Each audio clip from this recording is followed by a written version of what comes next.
योगिनी एकादशी माता की कथा कह रही हूँ। आपने अच्छी लगे तो लाइक और सब्सक्राइब जरूर कीजिए।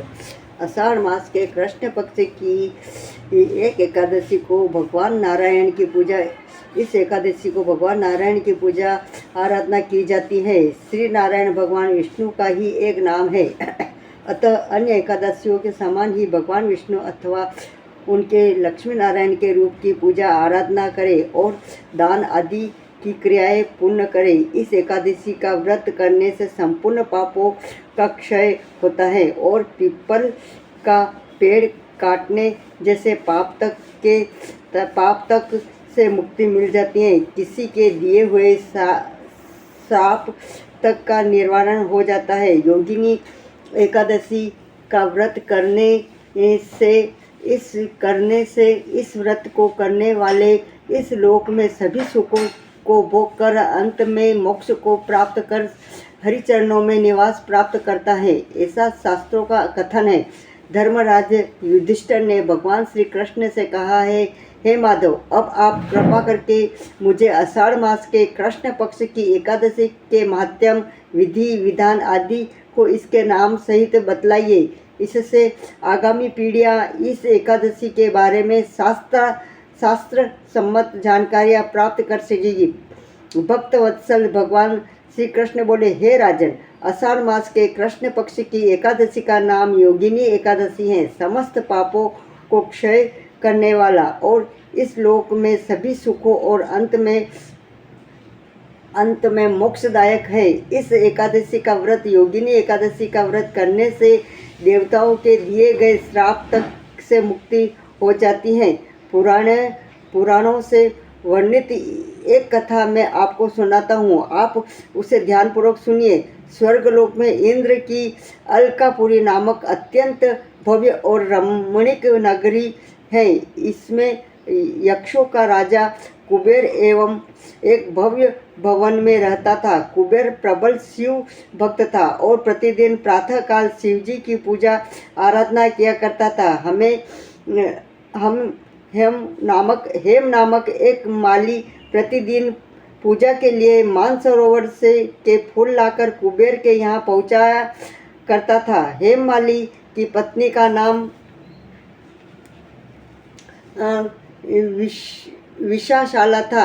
अप्सराओं के समान सुंदर, अत्यंत गुणवती और महान पतिव्रता थी। हेममालिनी की पत्नी विशालासा हेममाली अर्धरात्रि में फूल लेने मानसरोवर जाता और सुबह वहां से फूल लाकर राजा कुबेर के यहाँ पहुँचाता। एक दिन वह मानसरोवर से पुष्प ले तो आया, परंतु कामातुर होने के कारण मार्ग में ही अपने घर रुक गया और पत्नी के साथ हास्य विनोद और रमण करने में तल्लीन हो गया। जब दोपहर तक कुबेर के पास पूजा के लिए फूल नहीं पहुँचे तो कुबेर ने अपने सेवकों को कारण पता करने के लिए हेममाली के घर भेजा। सेवकों ने राजा कुबेर को आकर बताया कि वह पापी तो काम में वंशीभूत होकर अपनी स्त्री से हास्य विनोद तथा रमण करने में लगा है। यह सुनकर कुबेर ने क्रोधित होकर हेममाली को बुलाकर लाने की आज्ञा दी। हेममाली भव्य से कांपित हुआ कुबेर के सामने उपस्थित हुआ। उसे देखकर क्रोध में आकर कुबेर के नेत्र लाल हो गए और फिर कहने लगा, अरे पापी, नीच, कामी, तूने मेरे पूजनीय ईश्वर श्री शिवजी महाराज का अनादर किया है। इसलिए मैं तुझको श्राप देता हूँ कि तू स्त्री का वियोग, संयोग और मृत्यु लोक में जाकर कोढ़ी होगा। कुबेर के श्राप के कारण वह माली स्वर्ग से पृथ्वी पर जा गिरा और उसी क्षण कोढ़ी हो गया। मृत्यु लोक में आकर हेममाली ने घोर कष्ट भोगे। भयानक जंगलों में बिना अन्न और जल में भटकता रहा। रात्रि को निंद्रा भी नहीं आती थी, परंतु शिवजी की पूजा के प्रभाव से उसको पिछले जन्म की स्मृति का ज्ञान अवश्य रहा। घूमते घूमते एक दिन वह मार्कंडेय ऋषि के आश्रम में पहुंचा। हेममाली वहां जाकर वहां जाकर उनके चरणों में गिर पड़ा। उसको देखकर मार्कंडेय ऋषि बोले, तुमने कौन सा ऐसे पाप किए हैं जिससे तू कोढ़ी होकर महान दुख भोग रहा है। हेममाली बोला, हे मुनि, कुबेर का सेवक हूँ। मैं राजा की पूजा के लिए प्रतिदिन पुष्प लाया करता था। एक दिन अपनी स्त्री के साथ विहार करते करते देर हो गई और दोपहर तक पुष्प लेकर नहीं पहुँचा तो उन्होंने मुझको श्राप दिया कि तू अपनी स्त्री का वियोग सहते हुए मृत्यु लोक में जाकर कोढ़ी बनकर दुख भोगेगा। इससे मैं कोढ़ी हो गया हूँ और महान कष्टों का भोग रहा हूँ। आप कोई ऐसा उपाय बतलाइए जिससे मेरी मुक्ति हो।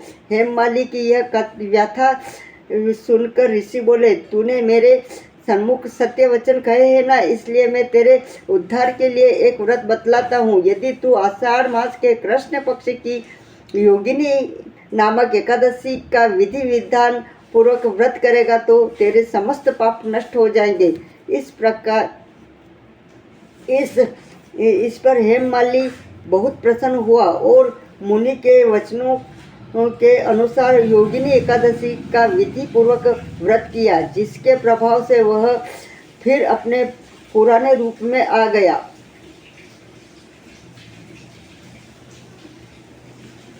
और अलकापुरी पहुंचकर अपनी स्त्री के साथ आनंद पूर्वक रहने लगा। हे राजन, इस योगिनी एकादशी की कथा पढ़ने अथवा सुनने का फल ही 88 सहस्त्र ब्राह्मणों के भोजन कराने 88 सहस्त्र ब्राह्मणों के भोजन कराने के बराबर है। ये जबकि इसका व्रत करने पर तो समस्त पाप दूर होकर अंत में स्वर्ग की प्राप्ति हो जाती है। श्री योगिनी एकादशी महारानी माता की जय।